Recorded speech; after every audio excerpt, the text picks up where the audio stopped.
I realized that I was a vicious supporting actress because of a dream. In the dream, my world is just a book. In the book, the male-led Xavier has to sacrifice his marriage for his family's business. He brought up the marriage alliance with my father. At that time, I had just broken up with a poor boy and was left with a lot of illnesses. My father thought I was disgraceful and couldn't wait to push me out. For 3 years, Xavier and I have been respectful to each other but have different dreams. But in this year, he met someone who made his heart flutter and then proposed divorce to me. On a very ordinary night, I had a dream. I dreamed that I was a supporting actress in a book. Although I am a supporting actress, not much is written about me. It only says that before Xavier met the female lead Yvonne, he had a marriage. Because it was a family alliance, he had no feelings for his wife.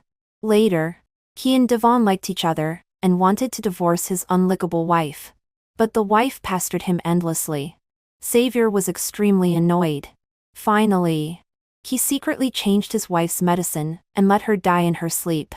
Although the dream was very real, I still had doubts about it. Until a few days later, I saw Xavier having a meal with a girl in a restaurant.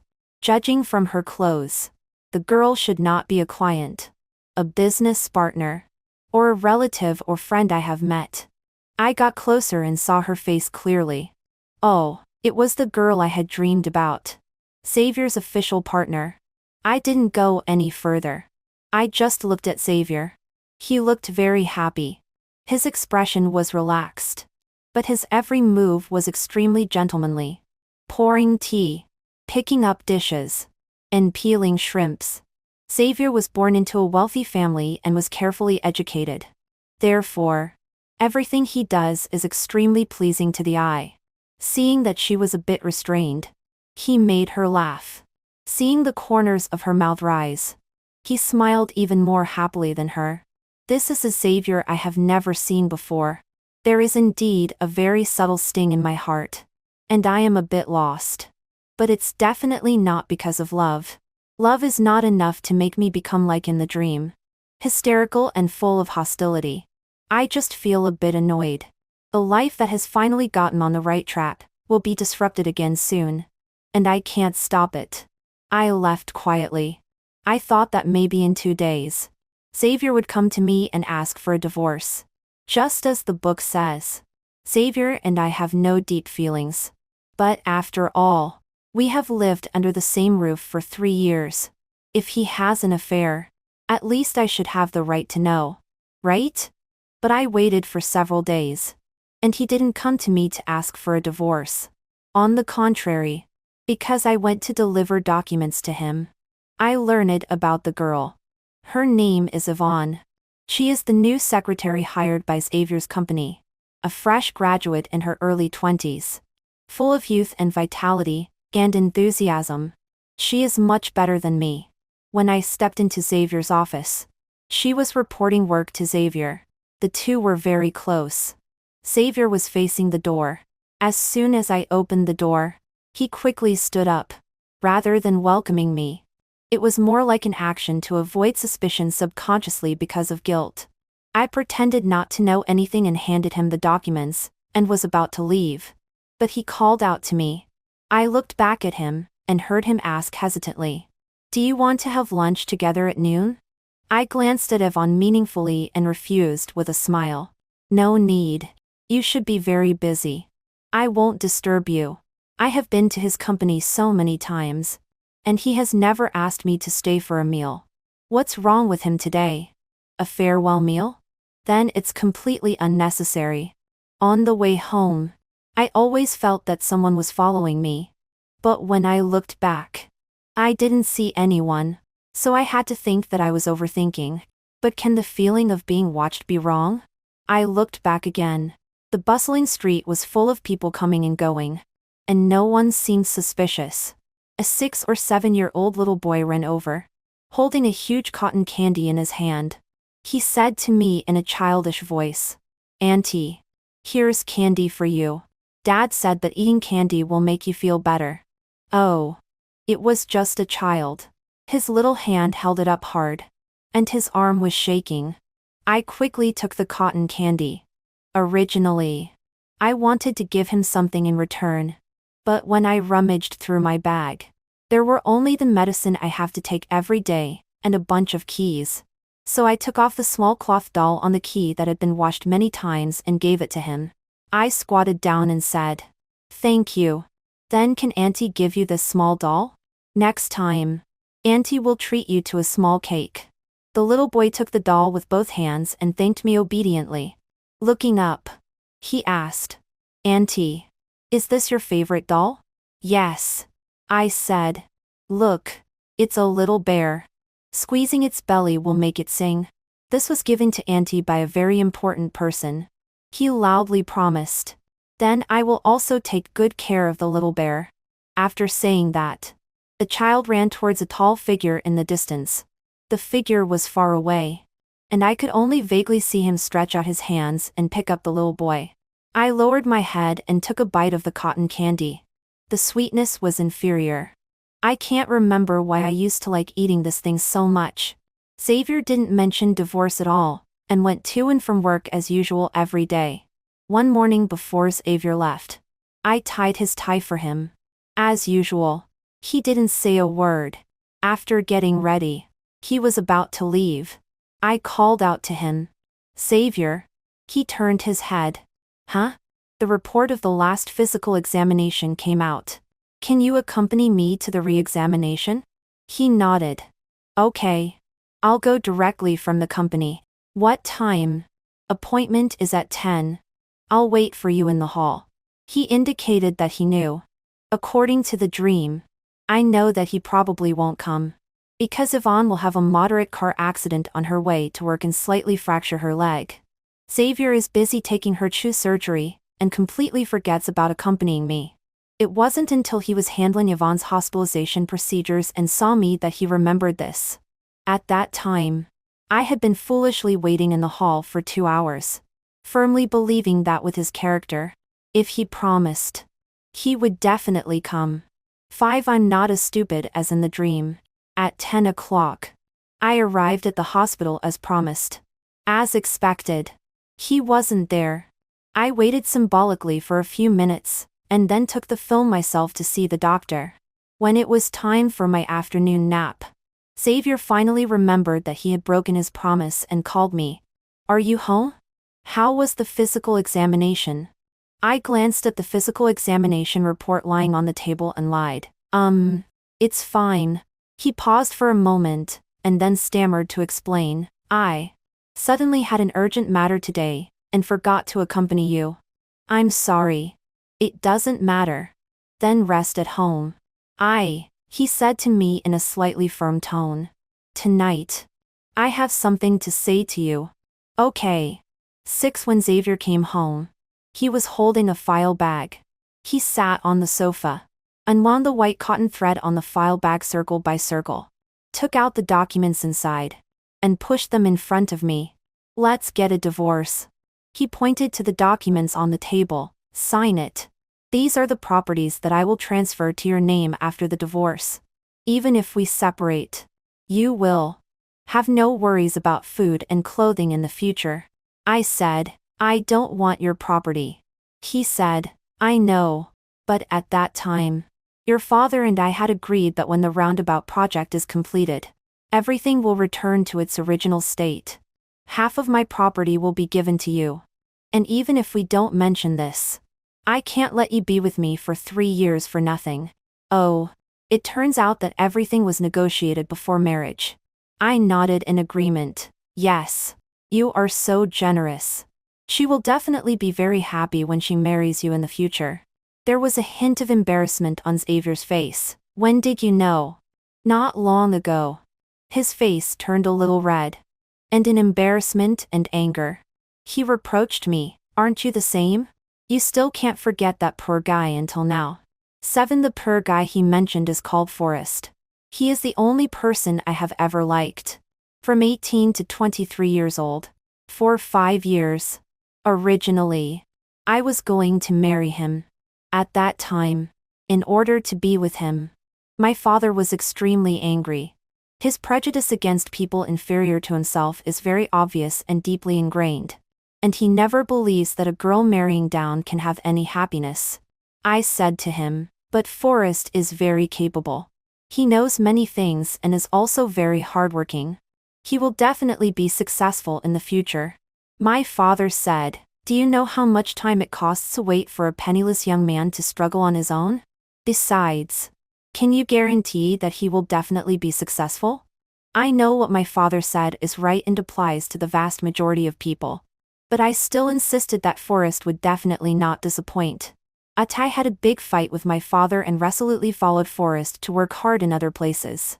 At the beginning, we were very happy. Forrest's boss highly appreciates him and lets him lead a team to do projects. Both of us are working hard. Occasionally on weekends, we will go on trips or have a big meal. After leaving my parents, I have never been overly embarrassed by money. Instead, I have a sense of freedom. But it wasn't long before I had a heart problem. Forrest put aside his work to accompany me to see a doctor.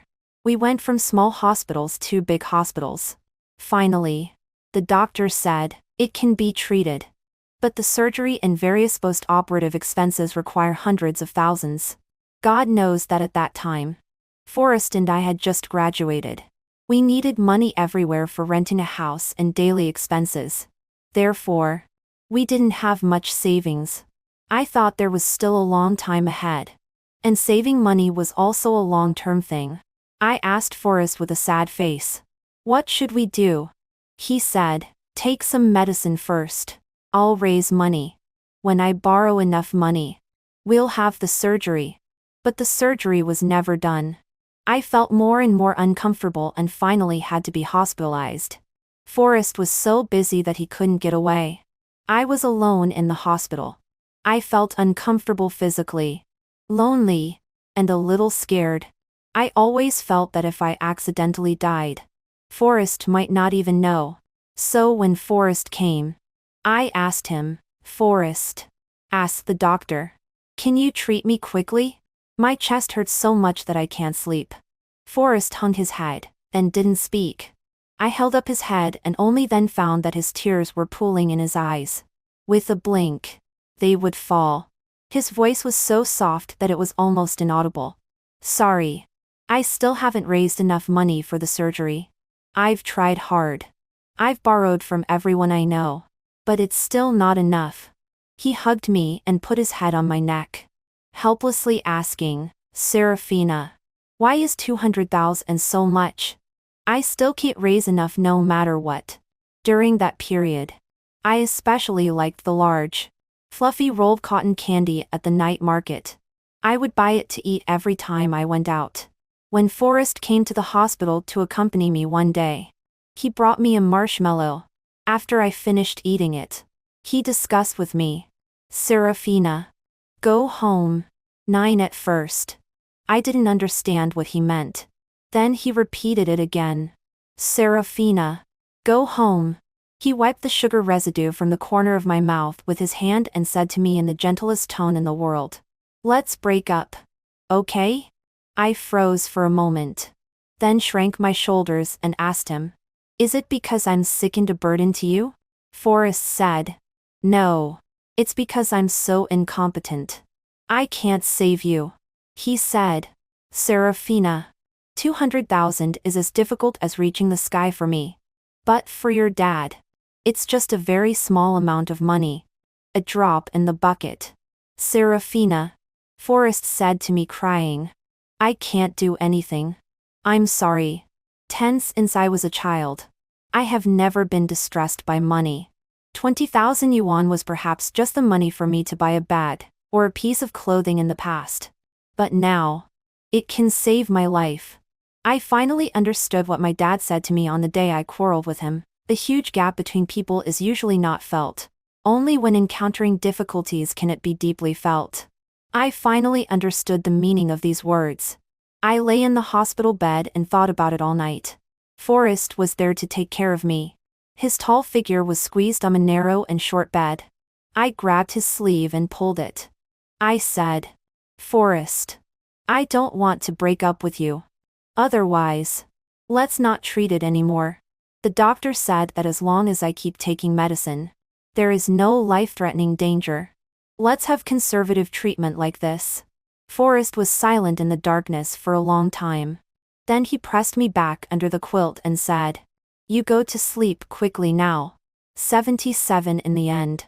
I didn't win against Forrest, because I had an attack in front of him. It was the most serious one. I couldn't catch my breath. My face was blue. My whole body was soaked. I curled up like a shrimp. Forrest was terrified. He hunched over and staggered to find the doctor. If he still had a trace of hesitation before, then after that day, he was determined to break up with me. At that time, I had lost several pounds. He could pick me up with one hand around my waist. I clung tightly to his shoulder and kept crying. I said, "You don't love me anymore. I don't want to leave." He said nothing. Like a dull stone. He carried me into the car at that time. We didn't have a car yet. The car was also rented by him temporarily. Then he drove to the outside of my family's villa. 12 I remember it was a very hot day. The cicadas were chirping nonstop, which was so annoying. My dad deliberately made him wait at the door for a long time. During those few minutes of waiting, he kept walking back and forth, nervously clasping his fingers together. When my dad came out, without saying anything, he knelt down first. Then, like confessing, he said he was wrong and I was wrong. His eyes were moist, and tears flowed down his sunburned red cheeks. Sitting in the car, my heart was torn apart. For a moment, I thought it would be better if I just died. Then everyone would be relieved. I heard him say to my dad, "Let her go home. I will never see her again." The only time in my life I saw someone show an expression more humble than begging actually came from my lover. And the root cause is myself. Later, I really didn't see him again. He was right. The day after I went home, my parents arranged a hospital and found the vice president to perform the surgery for me personally. Soon, I had the surgery completed. Forrest begged everyone in his circle, but he still couldn't gather the basic treatment cost of 200,000 yuan. But my dad swiped his card at the hospital window without blinking an eye and sent high-end tonics to my ward every day without repetition. I suddenly felt that both Forrest and I were naively a bit sad at that time. 13 after being discharged from the hospital, I tried to find Forrest. I even thought of an excuse in advance. Even if we break up, then I have to return the money for my hospitalization to you. I kept calling his phone, but he had already changed his number. I looked for a private detective. The other party only told me that they found the flight Forrest took out of the province before. So you see, when a person really wants to hide, others can't find him easily. Later, my dad arranged for me to marry Xavier. Because of this marriage, my dad and the Yan family jointly contracted a large public project. They made a lot of money. Xavier's company was brought back to life and became the leading enterprise in the city at one stroke. He is said to be the most outstanding young entrepreneur in the city. And today, 3 years later, this entrepreneur is going to divorce me. 14 I pulled myself out of my memories and looked at Xavier in front of me. In fact, even after having the surgery, the doctor had cautioned me not to be emotionally excited and to maintain a peaceful state of mind. But I really can't hear a single bad word about Forrest. Especially, what is Xavier? In what role and from what position does he look down on Forrest? Forrest was willing to lower his face and borrow money for me. He was willing to work during the day to earn money to buy medicine for me, and still come to take care of me at night. He was willing to send me home properly, and then disappear without a trace with tens of thousands of yuan of debt on his back. He was willing to kneel down for me to my dad who had never shown a good face to him. What about Xavier? He married me just to save his company.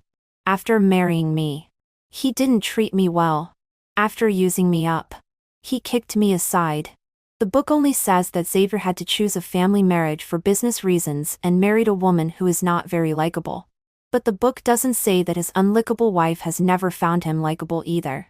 Since marriage has been regarded as a business and one relies on selling marriage to save one's career, neither winning nor losing is glorious. He is such a person. Therefore, I really don't understand how he has the nerve to mention Forrest. 15. I neatly signed the divorce agreement. Xavier was satisfied. He heaved a sigh of relief and looked up at me. This was the first time since we had known each other for so long that he looked at me with such an eye free from negative emotions. He said, "Thank you." I was too lazy to pay attention to him, and perfunctorily said, "I wish you happiness." He couldn't hide his smile. Before leaving, he also said to me, "This house is left to you. You can continue to live in it, or sell it as you wish." I said okay. The door opened and closed, and the room became very quiet. I sat on the sofa and thought a lot. Originally, I didn't have any thoughts about this marriage. But on a sudden recollection, I had already lived a life without anyone's concern and human touch for 3 years. I felt a sudden sadness well up. I took out my phone and contacted a real estate agent. This house that doesn't carry any affection is a burden if kept. 16. If Xavier had even a bit of sincerity towards me, perhaps I wouldn't have lied to him. I would tell him, "Look, my physical examination is not very good. The doctor said I'm going to become demented. In fact, I've been forgetting things a lot in the past few months. Did you notice? I don't want to rely on Xavier because we have no affection. If I rely on him, it will make me seem very weak and I will have no dignity at all in front of him. But perhaps it's because illness makes people more helpless and lack a sense of security. And Xavier is my husband. The only person who can establish some connection with me, and give me some care based on this connection. So I subconsciously wanted to rely on him. But he has someone he likes and naturally won't come to take care of me. I still remember that at the wedding, the master of ceremonies asked him, whether in poverty or wealth, in sickness or in health, will you always love her, protect her until the end of life? Xavier also looked at me affectionately and said, yes. In fact, he didn't want to at all. So even if I told him the truth, maybe he would only say with a straight face, Serafina, it's meaningless to talk about this now. 17. When I got the divorce certificate, I suddenly felt like a duckweed. From the past to now, I have never had a place to belong. Perhaps during the years when Forrest was by my side, I once had everything: love, expectation, and a home. But then he disappeared. I finally couldn't hold it in and squatted down and cried at the entrance of the Civil Affairs Bureau. What should I do? I will gradually forget everything in the future and become a muddle-headed person. No one is with me and no one takes care of me. I am not a very strong person and will feel lonely. 18. After divorcing Xavier, I didn't go back to my parents' home. I was very afraid of the storm I would have to face after going back. I didn't like my relatives showing expressions of disgust and giving me the cold shoulder. So as long as I didn't see it, it would be fine. I took the property I got and moved from the city to the countryside. I lived in a bungalow. As for me, even if I am a supporting role for others in the whole world, one day, I will finally live for myself. I bought a pot of hydrangeas and took great care of it and talked to it. But I'm not very good at growing flowers. Therefore, in September, it slowly shed all its leaves and lost its vitality. I felt like I had lost another good friend. Therefore, from that day on, I stopped growing flowers anymore. When winter came, I heard that Xavier and Devon got married. The wedding was very grand. All the famous people went. And I gradually found something wrong in my life. 19. At first, just someone swept the fallen leaves outside my door, and the houses on my left and right were all empty. Then I went to the vegetable garden to weed. When I remembered that I had left the small hoe in the vegetable garden, and was about to go out to look for it, I found the small hoe quietly leaning in a corner by the door. Because my memory has been bad recently. So looking at that small hoe, I began to wonder if I actually bought it back, and put it aside and forgot again. Then there is no wireless network in the house. I was going to go to the town to find someone to install it. But before I could find someone, a certain operator came to the countryside to do publicity, and could install network cables door to door. The strangest thing is that the light at my gate was broken. I tried to change it by standing on a stool. But even when I stretched out my arm, I couldn't reach the light bulb. And now, when I accidentally touched the switch, the light came on. I stood at the door and looked up in surprise. The wind in winter is very cold. But looking at that small light bulb emitting a warm yellow halo, I shrank my neck into my scarf and suddenly didn't want to go back into the house so quickly. After about a minute, I shouted, "Forrest." It was very quiet around. I muttered in a low voice, "If you don't come out soon, I will freeze to death." Still no one. In this way, I began to doubt myself. After all, if it was really Forrest, if I showed weakness, he would fall for it. Could it be that there is really some kind-hearted person in the village? Swept the annoying fallen leaves for me, brought back my small hoe for me, and changed the light bulb for me? But I find it very strange. For so many years, only Forrest can know what's on my mind. Only he knows what I need. Could there be a second person like this in the world? Or is it really just a coincidence? Unable to figure it out, I had to give up and go back to my room. 20 I have lived in the countryside for quite a few days. There has always been someone secretly bringing me conveniences. It's like a roundworm living in my stomach. As soon as I need something or want something, I can get it immediately. When the first snow fell, my mother came to see me from the city. She was dressed elegantly and luxuriously. She waved for the driver to go back, and then looked at me, who was wearing a big flowery cotton-padded jacket and had mud on one hand. I don't really understand what maternal love is like. When I was very young, my mother didn't give me too many caring gazes. She always asked me about my grades, how far I had learned in piano, and why my ranking had dropped again. She never asked me if I was happy at school, if anyone bullied me, and never asked me if I had added clothes when it was cold. Even when my father wanted to marry me to a person I didn't know or understand at all, she remained silent.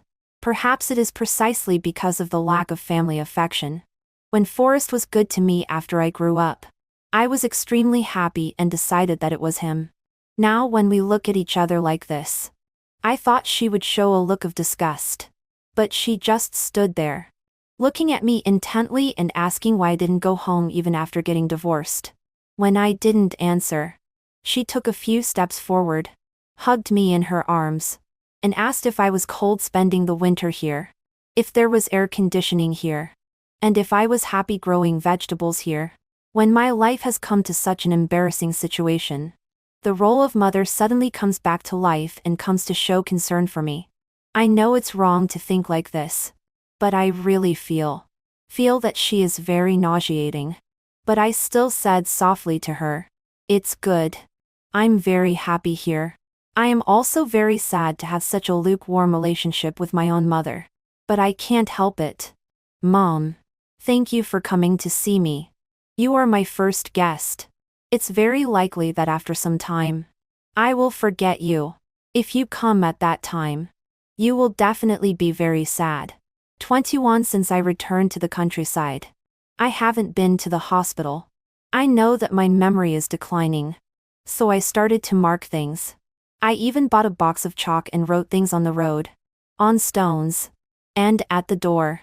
I write my name and home address on a note and carry it with me in my bag, because I'm afraid that I will forget how to go home one day after going out. I develop and place photos of close people in conspicuous places in case I don't recognize them when I see them in person one day. After my mother came, I hurriedly put these things away in a drawer. She stayed with me for 3 days and didn't notice it at all. She just occasionally laughed at me and said, "Why have you forgotten what was just said?" I said, "Life is too comfortable, and makes my brain lazy." 22 After my mother left, I started to prepare things for New Year's Day. I rode a small electric bike to the town to buy wall hangings. Because the road was slippery, I didn't control the electric bike well and fell into a ditch by the field. The electric bike was pressing on my leg and I couldn't move.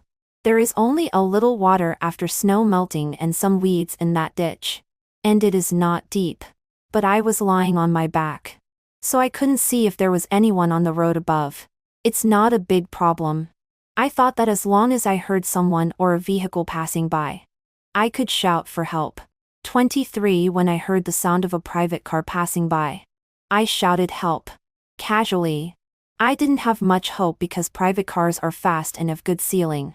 The people in the car may not be able to hear it at all. But the car stopped. Someone leaned out from the other side of the road and then ran down against the light. The electric bike was lifted to one side. I was picked up horizontally. He has a very familiar pine fragrance. I have only smelled this smell on one person. Forrest. 24 On the way to the hospital.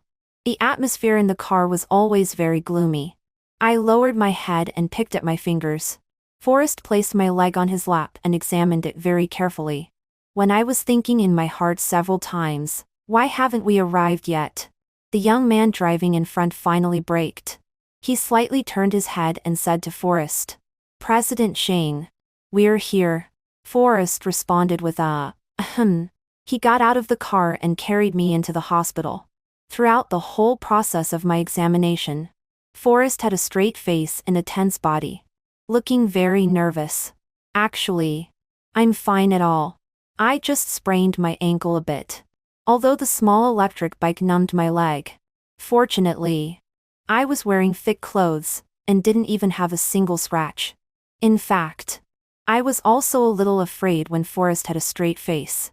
Because he is very different from before. Before we broke up, Forrest was still a young man who had just entered society not long ago. Without exaggeration, there was still a look of innocent stupidity in his eyes. Now his eyes are as calm as an ancient well, and his pitch-black pupils seem like an unfathomable abyss.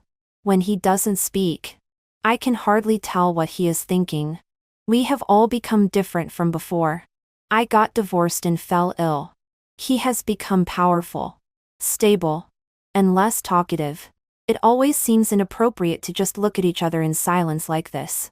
So I took the initiative to call him. "Forrest," Ryan said to an NPC, who was about to pounce from a corner with a smile. "Come on, dude. She's timid. Don't scare her." I peeked out from beside. Sure enough, that NPC obediently backed off. I breathed a sigh of relief. After we went through all the procedures of playing in the haunted house, the initial fear in our hearts actually decreased a lot. When we came out and saw the sun, our mood suddenly became very pleasant. He raised an eyebrow and exaggerated said, "I didn't lie to you. Exciting, right?" I glared at him hard. His hand was still tightly holding my hand, pretending nothing had happened. Only his palm had become very warm at this time. His courage had been growing bigger and bigger recently. I pulled my hand out. "Ryan, don't take advantage of me." He looked at me amused. "Lie. You almost pulled my clothes off just now. So who's taking advantage of whom?" I was silent. It seemed that there was such a thing. These are all small matters. Unfortunately, we were photographed again.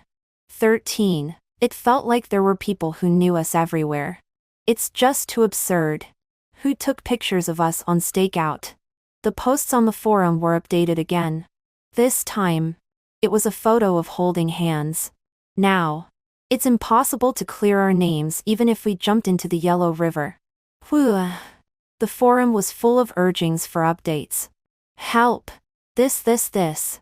Kill me to cheer for you too. Adults should watch what adults should watch. Continue. I'm willing to open a membership. Ryan replied below. The photo is very beautiful. Thank you everyone. I made it my wallpaper. Zoe sent me a photo. It was a photo of her and Leo. The two people in the photo were all smiles and looked very happy. Just like countless passionate young couples. Sorry. When will you make an official announcement? I was a bit at a loss. Things seem to be really going in a strange direction. Everyone can always see that Ryan likes you. Can it be that only you can't see it? My head was like being hit by a grenade. What does it mean? Always. Like me? I always thought that we were just comrades in distress. Pure friendship. The kind where both people would save themselves first if they fell into the river. Help. Now that you put it this way, it seems that everything has a reasonable explanation. So, is this system here to help Ryan? System prompt. There is only one task left now. Finish it and you can be unbound. Tell me, quickly, what will be the last task? My heart suddenly became tense and couldn't stop beating wildly. Ryan sent a message. Why doesn't the heroine come out and take a few steps? 14. In the next few days. I was too ashamed to meet him. I also changed the route I usually took. Avoid him first. I always felt that this was a bit too intense. It's not that I dislike Ryan. Oh, in short, I just don't know what to say. The whole thing is just strange. Recently, my head always feels dizzy. I can't muster any energy to do anything. That day, after finishing my part-time job, it was already 9 o'clock in the evening. Just as I was about to go back to school, a figure darted out from an alley and blocked my way. Sorry. How many days have you been hiding? How long are you going to hide? Ryan's voice sounded beside my ear. He gradually approached me, and my back was immediately against the wall. I'm not hiding. I lowered my head and touched my nose.